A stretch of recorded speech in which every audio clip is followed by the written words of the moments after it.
Welcome to the Warren Andrew Pinder podcast with your host, Warren Andrew Pinder, author and speaker. You are listening to the Warren Andrew Pinder podcast show.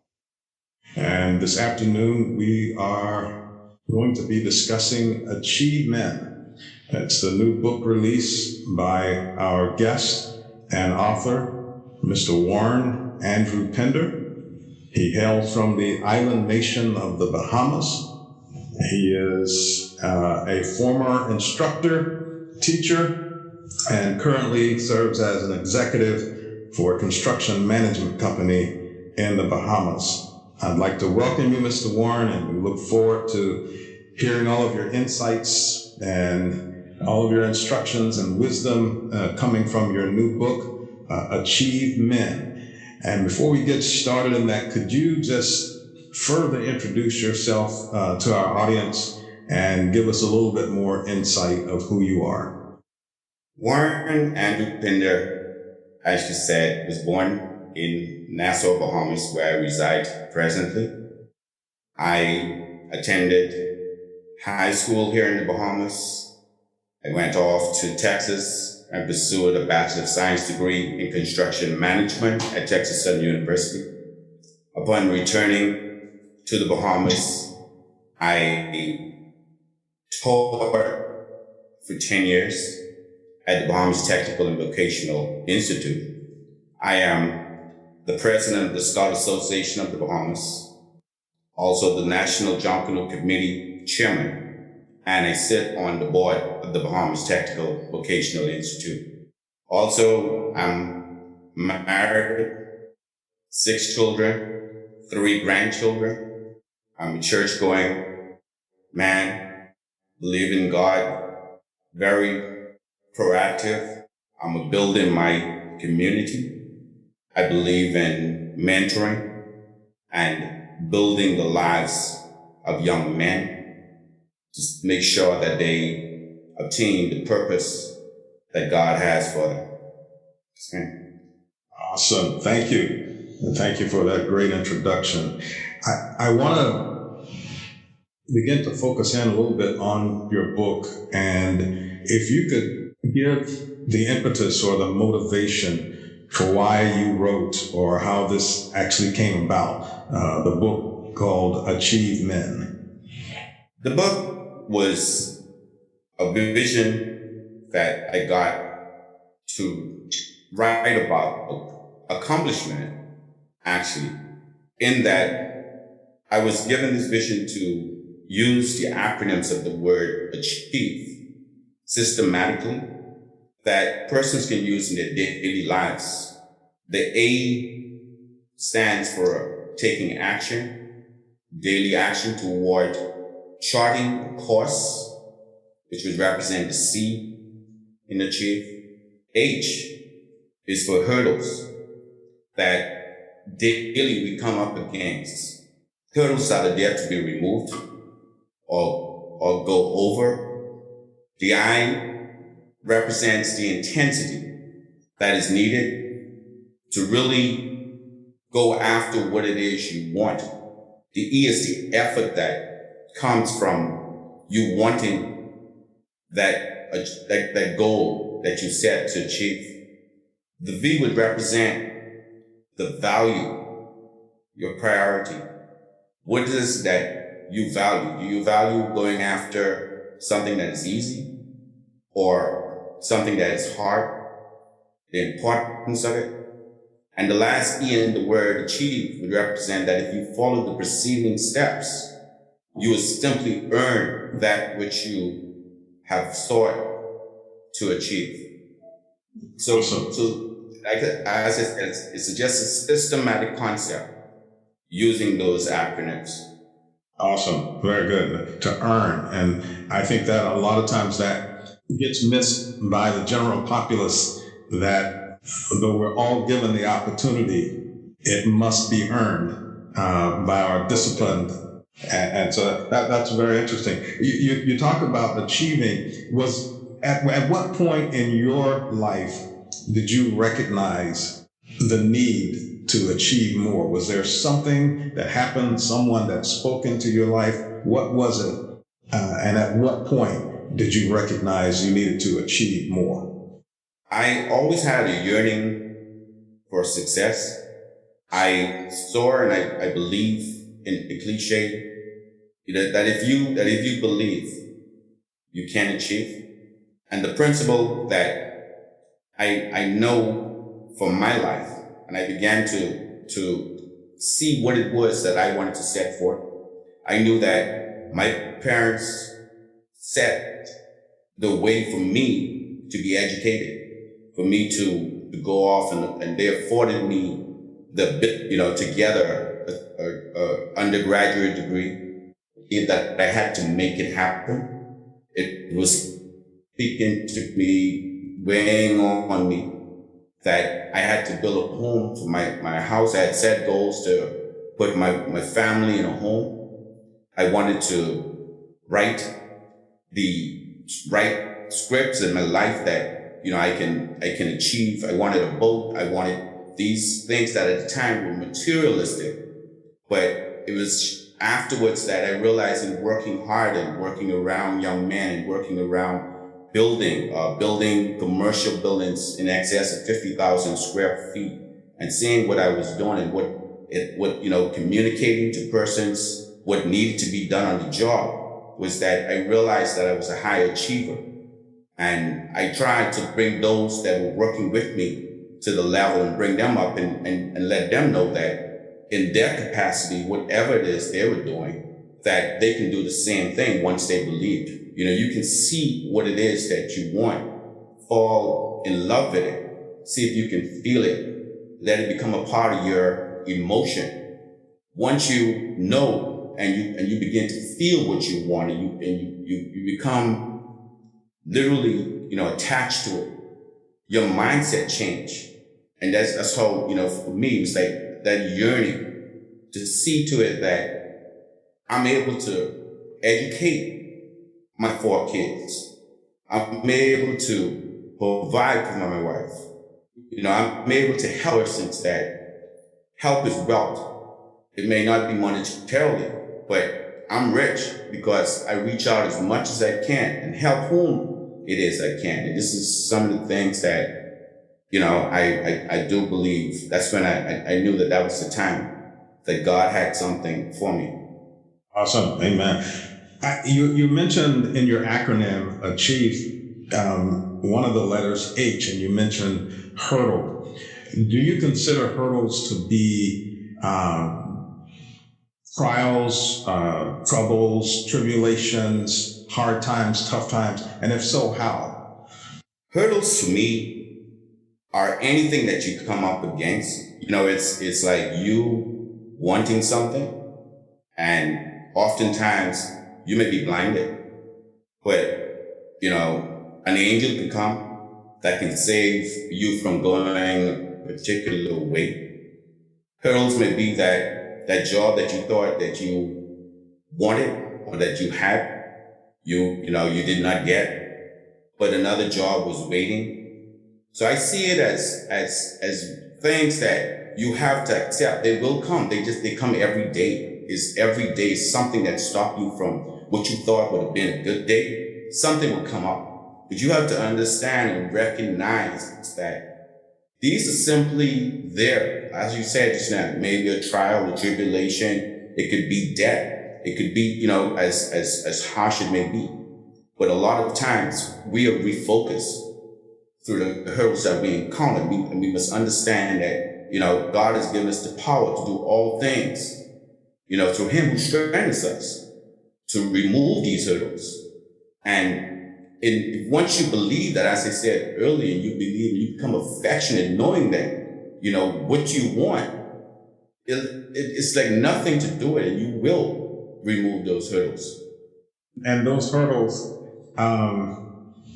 they bring us to the point where we have to make tough decisions. Can you give a specific example in your life where you had to make a tough decision, and that decision determined the nature of your character?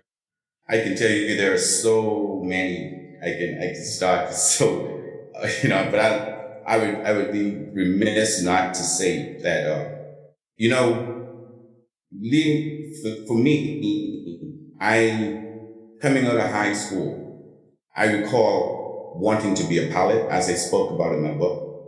And my father said to me, if you want to be a pilot, go and work, and I'll meet you halfway. Save your money, and I'll meet you halfway. But I chose to follow the crowd, and I went and I bought a motorbike. And at that point, that decision that I made was something that I realized that he said that you didn't want to be a pilot. You don't want to go to flight school. You chose to buy a motorbike. So you go and you suffer the consequences that we're taught to go and, learn a trade. And at that point, I began to realize that, I can't blame anyone but myself. But it was through adversity that my sister saw it fit to say, Dad, give him another chance. Take him off to school, send him off to school with me, because at the time she was at the University of Houston. And she took me up to Houston with her.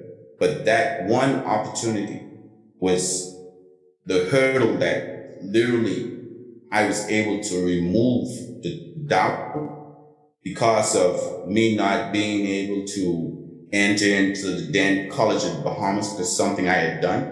But that was the breaking point, that opportunity that was given to me by my sister. As I said, I'm forever grateful. And from then, there's no turning back. Awesome. And that's a great testimony. And the question that leads me from that is, how did the situation, that scenario, impact your character? Or did it expose your character, or did it develop your character, or both? Can you talk a little bit about that? Thank you for joining today's podcast. We'll be right back. Achieve Men, written by Warren Andrew Pinder. In this book, you will learn the 7 steps to achieving your dreams and goals. Given the vision to share how the acronym of the word achieve can be used systematically in your day-to-day life. Each of us is given a unique gift from God. Get your copy today. Available in print, ebook, and audiobook from Amazon. We now return to today's podcast. It surely did. Being placed under the wings of my sister, well, firstly, my parents were godly, and I would do all things. I loved them to death. And I fed the fact that, you honor your mother and your father. But being sent to Houston with my sister, she literally was a taskmaster. She made sure I went to school. It wasn't an easy road. She told me what to eat, when to eat, turn the lights off, because we were on a student budget. I can tell you that my school was about literally an hour and a half ride by bus. At the time, back then, it's 80 cents each way. She would give me $2 daily. So that, imagine $2 daily, and I'm spending that just on bus fare. So it wasn't anything to eat. You're here to go to school, right? And literally, I that shaped me. That made me. One day I was catching a bus, and there was a help wanted sign in a showcase window. It was someone asking to shine shoes, and I remember applying for that position, and I remember going. And the guy asked me, have you ever shined shoes? And I was like, yeah, I did. And he said, okay. He had someone in his company say, just give me a minute. And he told me, let me see you shine this guy's shoe. And I just took the brush and I started to put on the polish. He told me right away, you never shine shoes. He said, if you're willing, I'm going to teach you. And, there came the salad soap and the toothbrush to do the lace. Persons in Texas are big on their boots, and he taught me to shine shoes, and I shined shoes for a while till I was able to find a job doing janitorial work. And I began to want to work to get what it was I wanted. And what I wanted at the time, I said, okay, I remember calling home and I was telling my dad, I said, man, I think I can afford an apartment. Literally, someone co-signed with me, I got the apartment. The day I was supposed to go into the apartment, I opened the door and there my sister's suitcase and all her bedding was in the apartment. And I'm like, I'm just trying to get away from her. And here she is, I'm not knowing that here it is again. She's falling. So that really, and you talk about building character. I'll tell you, can you imagine my mother sending a birthday card to me? And in the card, she wrote, enclosed is $110, spend it wisely. Well, my sister gave me the card with $10. And I'm like, friend, you could have given me the card, keep the money, but that's my $110. She said, we got bills to pay. So when you talk about building character, that experience, was something that taught me hard work, the ethics, and to really go after what it was. If you want something, you don't wait for the sun to shine. You go out and you make it shine. And today, that's the character she aided in whom I am today as a man. She helped to build my character. Awesome. And I like to say that life, God sometimes send people as character builders in our lives. And sometimes it's not always easy. But if we would acknowledge them and acknowledge the opportunity, it can build the kind of character that will take us into our destiny. It's one thing I heard someone say, charisma will take you to the top, but only character will keep you there. Certainly. And so a lot of times, I do agree with that. Yeah, sometimes people's talent and charisma can get them, but if they don't ever take the time to develop the character in their lives, good godly character, that could be a pitfall for them later on. So it's good to hear that you have faced those opportunities and the character has brought you to the place where you are now, being one of the top leaders as an executive manager in a construction company. So as a builder. So that's an awesome. Does every man have gifts or talents? Is it your opinion that every man has gifts and talents, or is it only a few select people? No. I can tell you that I believe that every man has gifts and talent. I was just talking to a young man today, and he was telling me about someone called him on his phone, and he started to explain that, when we were in school, this young man could not take his exams, but they would just let him go into his exam just to feel a part of the class. But today, that young man is running a Bible business in Miami. He was just calling them about the event that they were doing together. So it matters not where you start, It's really in, once you understand that you want something and that you know that it's a deeper purpose, your gifts, the creativity that God has given you, you will tap into that mindset that you can do all things, you can do anything. These gifts come from, we have a cultural festival in the Bahamas called Jump Canoe.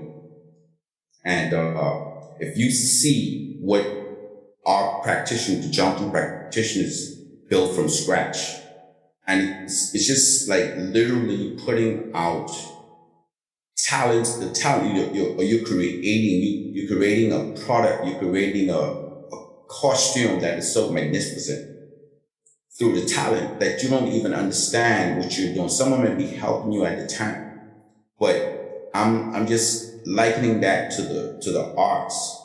But in us, I think that each person on this earth has a book, because a book is simply a manuscript of your life. Very good. So when you sit down and you ask the question, do we have gifts and talents? You do. You just need to take action and ask, how do I do what I need to really to tap into it? You know, scripture says I can do all things which strengthens me. But we turn around that I can and ask, what can I do? And this often time question, what is it that I can do? And you start asking that question, you start seeing persons doing other things. You start to emulate those persons that you admire. You start to read about, you know, that's what I said in my book, charting your course. You start to do the research to get you where you want to be. You know, seeing someone that you may admire or you would like, you know, sometimes don't look at what he has, but you don't know the work that he did to get what it is. You know. Yeah. What do you say to an individual or individuals who believes that they grew up on the, as we say sometimes in the States, the wrong side of the tracks, or the wrong neighborhood, or the wrong environment? What do you say to those persons? I would tell them that it is true that our environment shaped a lot of our thinking, but God gives free will to change our mindset. And once you decide that I want to get on the other side of the track, nothing will stop you. And that's all about like tapping into your purpose. None of us, you know, our environment, we have been born into a harsh environment situation. But each of us, how many, you know, it's sad that only a few, you know, are heralded. But it doesn't have to be that you make it, you know, large like an icon. But understand that from, if we say on the other side of the track to the suburb, that's a big achievement. That's understanding that, you know, you did the work. You did the work. You removed the hurdles. You know, for some persons, it's just being able to take a trip. Some persons have never, you know, seen another country. But it's in when you travel and when you begin to meet people. And today, you know, I say use the internet as your free airfare to anywhere in the world, and understanding the dynamics of, you know, what it's like to build relationships that can take you to the next level. You know, in mentoring, you find someone, you know, that you respect, and, you know, you build that relationship with them, and you'll be surprised to know what they would assist you with.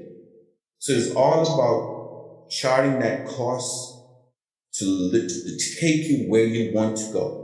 It's simply a directional compass for you to follow daily. You know, and you could get on the other side of the track. I just think that anyone can do it.